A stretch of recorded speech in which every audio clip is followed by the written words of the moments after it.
Have you seen our sister series, This Movie Exists? We're still working out the logistics of getting more regular episodes produced, but one of the semi-recent ones I was pretty proud of and people really seem to enjoy was about Mr. No Legs. You are about to see scenes from an unusual film about an amazing man.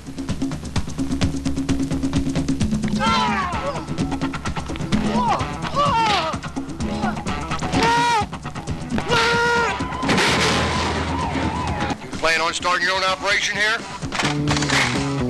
You will never forget Mr. No Legs. Don't miss it. A movie featuring a Florida mafia hitman in a wheelchair played by real-life amputee martial artist that was, somewhat incredibly, created in part by Riku Browning, the co-creator of Flipper and the man-in-the-suit underwater actor for The Creature from the Black Lagoon. Now those are some eclectic screen credits, and here's another one, a movie whose screenplay Browning wrote at least one version of alongside frequent Flipper collaborator Jack Cowden. Island Claws, a largely unseen 1980 nautical monster feature about killer crabs that I kinda sorta remember seeing, or at least seeing the VHS box art for as a kid, but finally tracked down over a year ago and managed to confirm, okay, so that's why nobody ever talks about this one.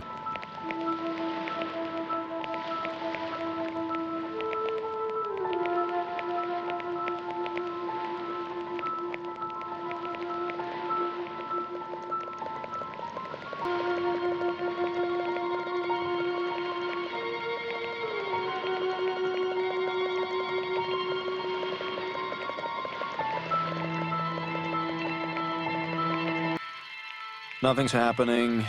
Nothing's happening. Something about a map. Nothing's happening. It's over. A lot of people in the audience look pissed. So you know how I said this year we're trying to keep the episodes quick and punchy? Well, horror movies in the 70s, 80s, and 90s had the exact opposite problem. The issue was usually, okay, we've got maybe 10 to 20 minutes tops of anything interesting happening in terms of gore, special effects, a monster, maybe if we're lucky, we've managed to get some nudity or a noteworthy actor. How do we space that out to at least 90 minutes of something that feels enough like a movie to fill a theatrical release contract or run on TV eventually? Ooh, that reminds me. It's Big Gorilla Week on $1 Million Movie. Ooh, Gorilla the Conqueror, the granddaddy of them all. And so here you get Island Claws, which is basically The Birds, but with crabs, plus a great big crab that shows up right at the end. And since you can imagine just having actual crabs crawl around on people and then shooting a semi-impressive looking giant crab puppet from enough angles to make it look not terrible doesn't fill a lot of usable scenes.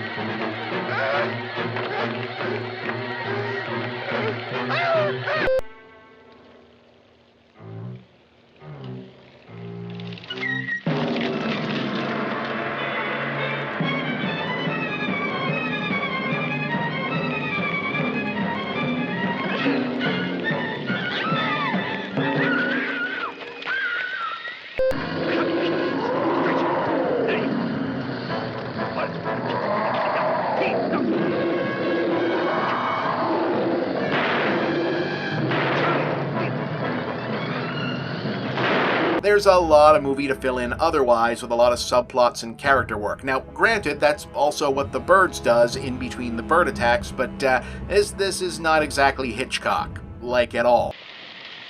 Pete? Yeah. I think we have to get out of here.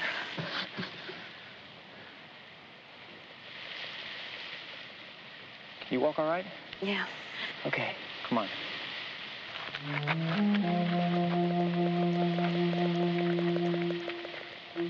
All you have to do is show him doing this.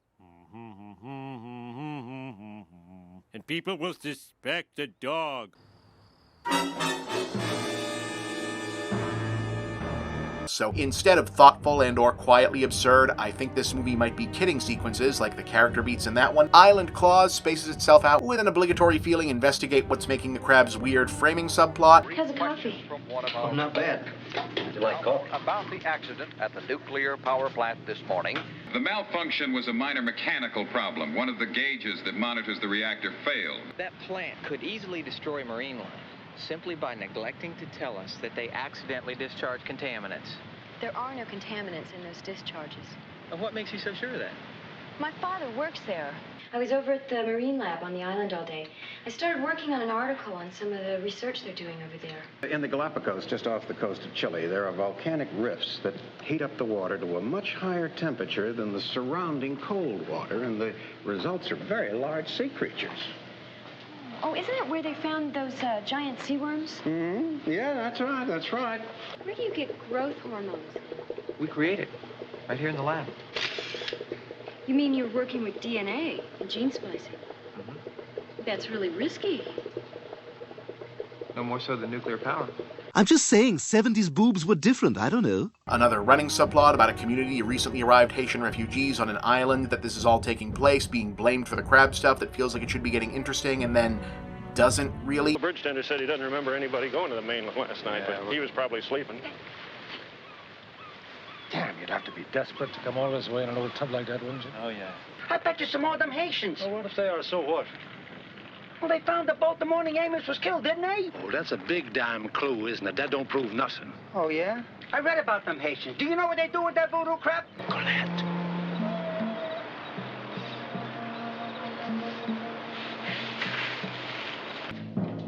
What's going on here? Get back.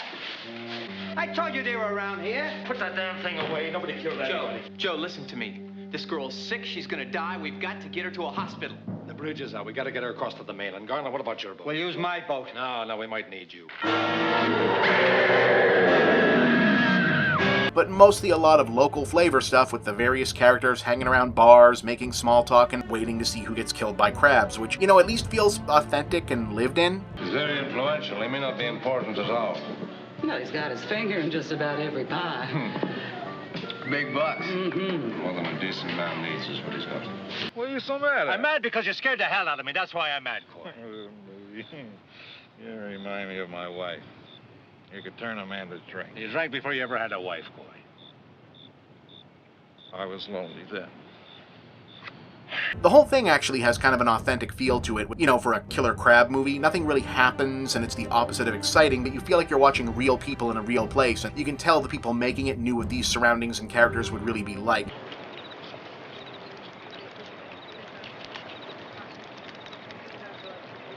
I started it up, I put her in gear, and I backed right into the police car.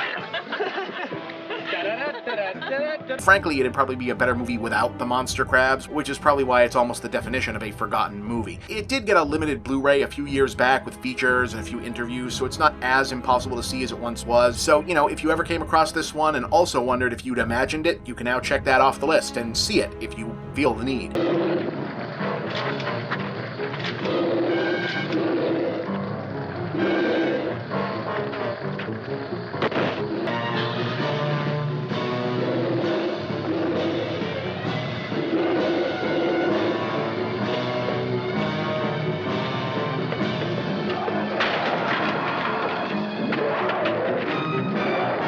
Schlocktober will continue on next upload, assuming there is still a world or country to come back to. I'm Bob, and that's the big picture.